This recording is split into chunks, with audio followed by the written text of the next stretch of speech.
पूरा local. Why not BC CM in Telangana?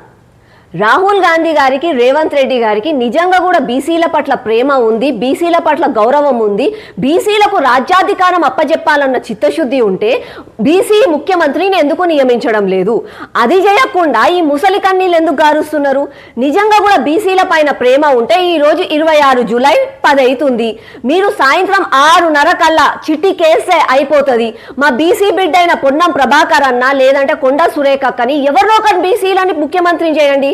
అప్పుడు మీకు బీసీలు అంటే ప్రేమ ఉందని నమ్ముతాం. మీరు అది చెయ్యరు. ఎందుకు?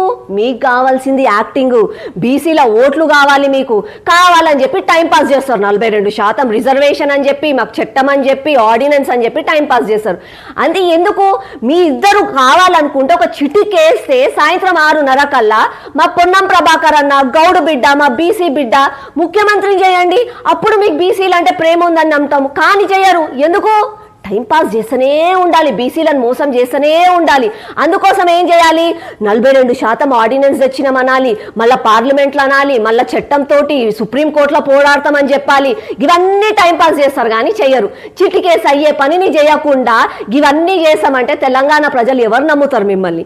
అప్పట్లో ఈ కేసీఆర్ ముఖ్యమంత్రి ఉన్నప్పుడు ఆయన కూడా ఏమన్నాడు? ముఖ్యమంత్రి కాకముందు నేను తెలంగాణ రాష్ట్రం వస్తే ఒక దళిత బిడ్డను ముఖ్యమంత్రి చేస్తానన్నాడు. కనీసం ఉప ముఖ్యమంత్రిని కూడా చేయలేదు. మన బీసీలకు ఎన్నో రోజుల నుంచి ఎస్సీలకు, బీసీలకు, ఎస్టీలకు మోసపోవడం అలవాటైపోయింది. ఎవరు ఏం చెప్తే అది వినడం అలవాటైపోయింది. అంతేగాని వీళ్ళకు బీసీలన్నా, ఎస్సీలన్నా, ఎస్టీలన్నా ప్రేమ లేదు. కేవలం వాళ్ళ ఓట్లు మాత్రమే కావాలి. వాళ్ళ రాజకీయ లబ్ధి కోసం మనను మోసం చేయాలి.